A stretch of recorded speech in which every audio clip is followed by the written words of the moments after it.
Bandeko boyokaki na kanisa ndeko wa biso Sarah Tola alobaki aza na histoire ya Mida babeteli ye complet bisika vandaka na bamakambo tu oyo alingi abenga ye to akomela ye akotindela ye. Alors nga nakomaki me Sarah Tola atindeli ngai te. Eloko bien nazwi ngai mpe makambo yango vraiment complet. Nakanisa nayebi te me nakanisa eleki ya Sarah Tola.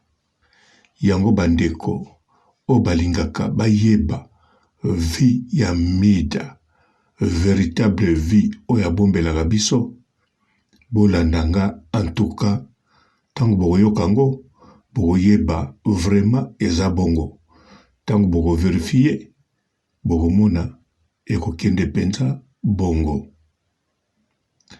Mbote bapapa bamama bandeko, mbote barando na barandonete, mbote batoyo balingaka rando na ba oyo balingaka rando te, mbote ba jeune garçon na ba jeune fille, mbote bana mike na ba bebe, mbote ba Sainte Anoirite, Sainte Thérèse, Sainte Ingrid Kabongo.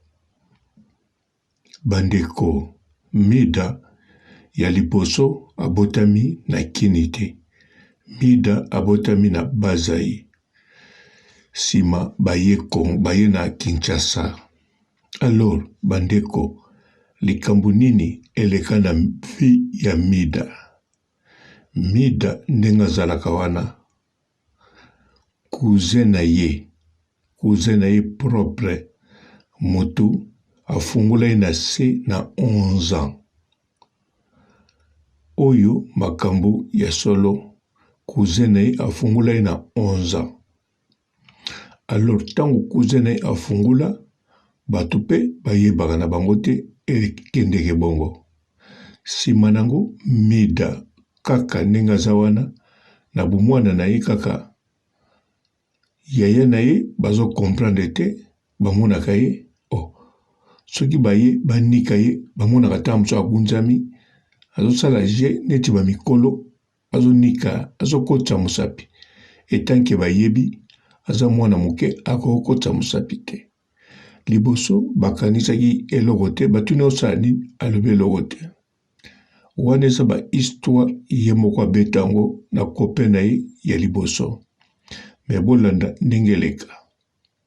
Sima tango akomokola na ba 13 ans, alors baya na ye bakomprendre ke atiaka penza mosapi afungwama na se. Donc bakanisaki asalaki par accident. Ale baexplike bakamarade na bango sango pe panzana mwana oyo atiaka misapi ye moko amifungula. Nzoka ezala cousin na ye. Alors Mida tango aye kozwa siko copain donc basheri oyo kaka ya quartier kamata beta masolo nyonso complet.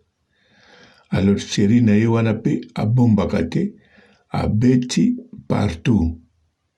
Mida kabwani tango bato bayoki bongo sikoyo ekomi Mida soko azokende ekole na bana boudin bakoma kokale na bato bazaka na badigablo atekaka 3 savon bakalaka ye.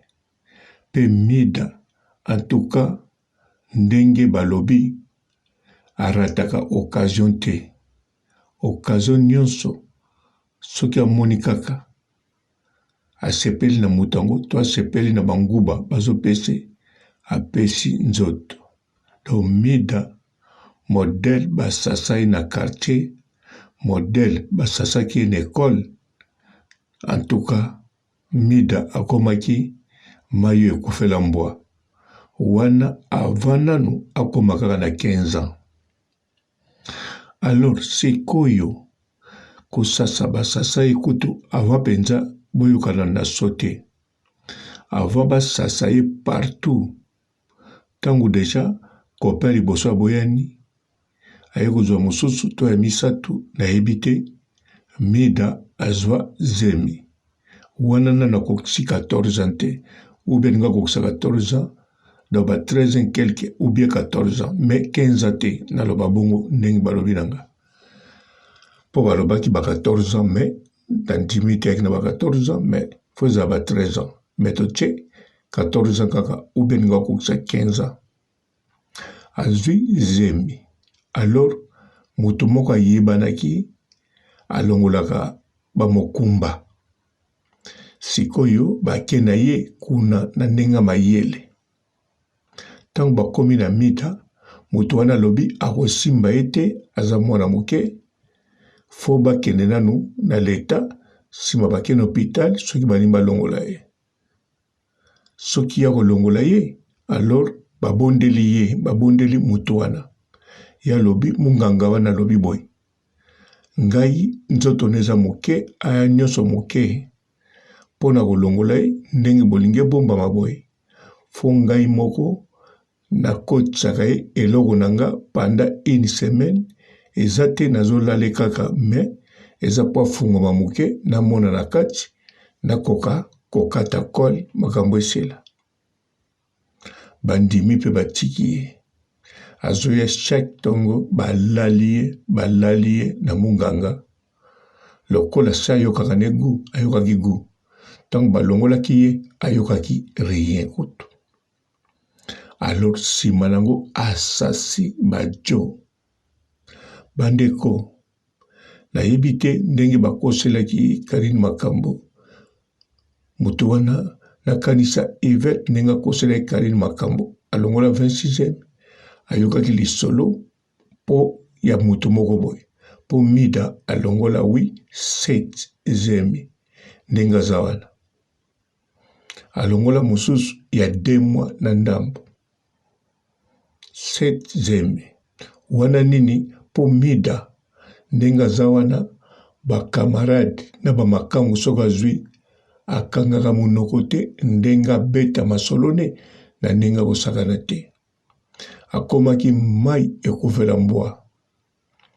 Sikoyo chance mobali moko asalaka bavoyage nzela ngola aye kolinga Mida amemi Mida na ngola po Mida akende ngola so boyebaka te bakende na mobali bakoma kuna mobali azosala bavoyage sikoyo bazokita bazolongwa Luanda bake province bazosala voyage ye na mobali na ye sikoyo mobali alobi boye lokola biloko koto ezobetama mingi tokobema ebele na province nsima nango soki etekami mwa ndambo ebele yo zongi oye.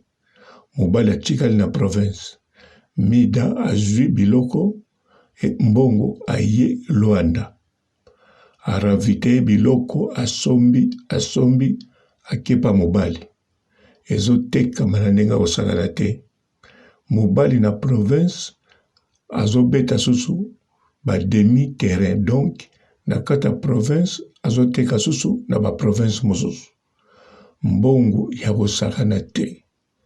Donc soki ateki akiti neti par exemple na province mosusu nsima na province mosusu biloko ezotekama cher lisusu baoyo baya kosombaka mpa na ye ntango Mida azoravita ye azwi biloko wana aketeka na baprovince wana ntango azozonga Mida mpe ye na biloko mosusu bateki.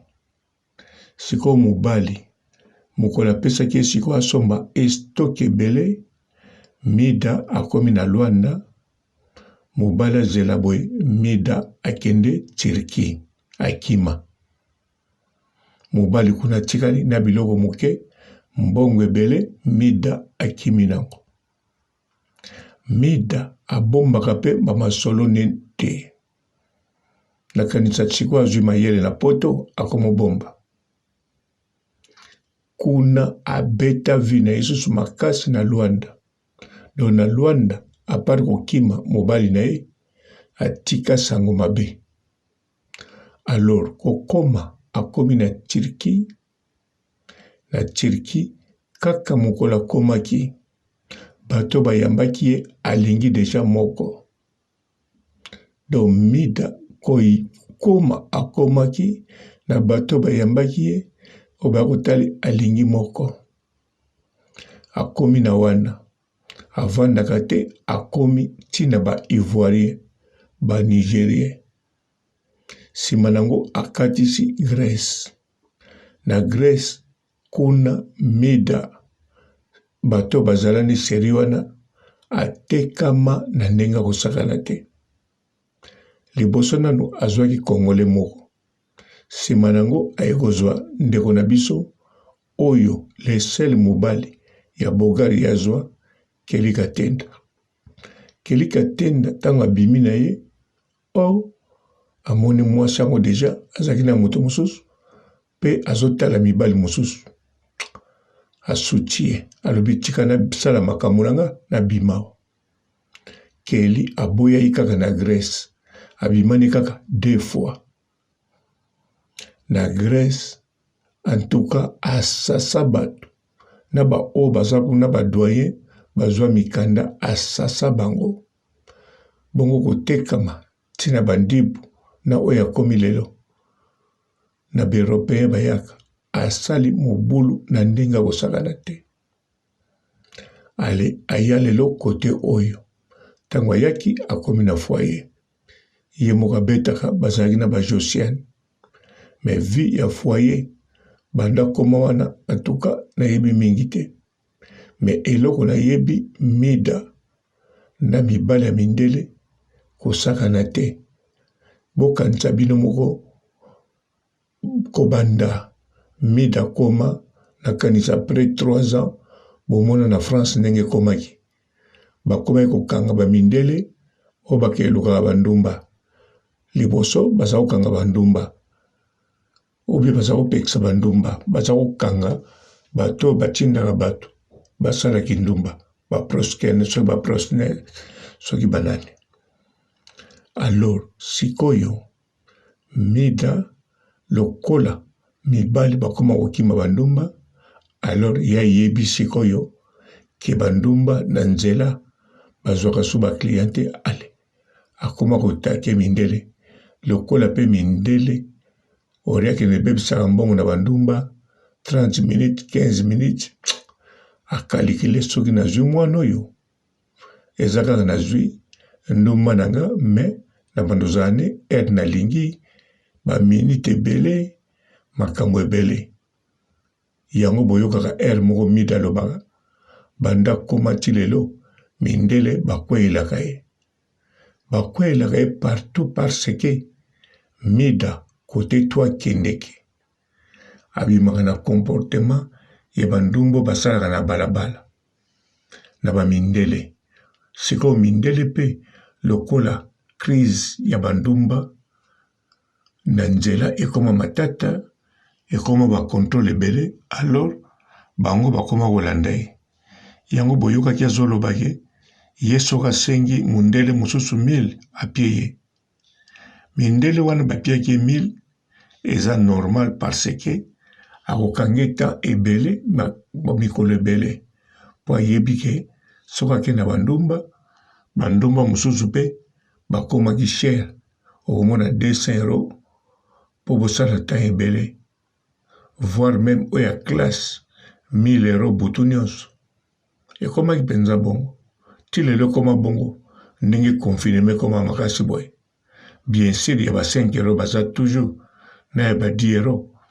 Mais basi mosusu oyo ya classe oyo ya ba jeune oui bazalaka mpe ti lelo komona 1 heure du temps 200 €. Alors mindele wana bango nde balandaka Mida. Bandeko oyo nga na beti nalobi complet mais eza complet te. Bozela saratola aya nango mobimba bokoyoka somo. Bonjour fidèles internautes de www.elengiakomba TV. Bonjour, bonsoir, balandi nyonso ya Elengi ya Komba. Congolaise TV. Belé, partout dans le monde, partout où vous êtes, partout où vous êtes, Elengi à Combat TV, vraiment. Bonjour, bonsoir, on va abonné, fan sur Elengi à Combat Congolais TV. Bonjour à mon boss, on a appelé ça vraiment un pandi. Bonjour à mon boss, JP Kiama. Je salue mon boss Balobi, boss des boss, Babi, JP Kiama. Bonjour, je suis Elengi à Combat Congolais TV, vraiment. Ramon Lazana, chaîne de ceux qui topo, il y a boss de JP Kiama, et boss des boss, il y a un danger. Donc, on va accepter le Lazaki. Ya boss na biso JP Kiama nzambe ngai ba boss bazali ba boss bazali JP Kiama le boss des boss. Napesi d'abord bonjour te ba mbote belé na mo boss JP Kiama wana na koza ngisaote donc na ko leka te sana napesa mo boss JP Kiama boss des boss. Bonjour fidèles internautes de www.Elengi Combat TV. Bonjour bonsoir balandi nyonso ya Elengi ya Combat Congolaise TV. Belé, partout dans le monde, partout où vous êtes, partout où vous êtes, Elengi à Combat TV, vraiment. Bonjour, bonsoir, on va abonné, fan sur Elengi à Combat Congolais TV. Bonjour à mon boss, on a appelé ça vraiment un pandi. Bonjour à mon boss, JP Kiama. Je salue mon boss Balobi, boss des boss, Babi, JP Kiama.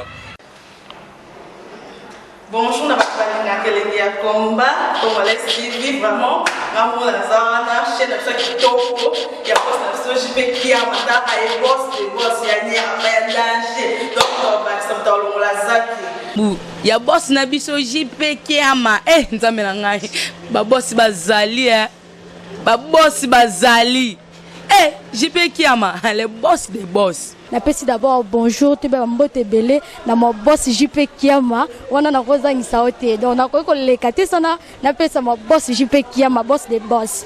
Belé, partout dans le monde, partout où vous êtes, partout où vous êtes, Elengi à Combat TV, vraiment. Bonjour, bonsoir, on va abonné, fan sur Elengi à Combat Congolais TV. Bonjour à mon boss, on a appelé ça vraiment un pandi. Bonjour à mon boss, JP Kiama. Je salue mon boss Balobi, boss des boss, Babi, JP Kiama. Bonjour, je suis Elengi à Combat Congolais TV, vraiment. Ramon Lazana, chaîne de ceux qui topo, il y a boss de JP Kiama, et boss des boss, il y a un danger. Donc, on va accepter le Lazaki. Ya boss na biso JP Kiama nzambe ngai ba boss bazali ba boss bazali JP Kiama le boss des boss. Napesi d'abord bonjour te ba mbote belé na mo boss JP Kiama wana na koza ngisaote donc na ko leka te sana napesa mo boss JP Kiama boss des boss.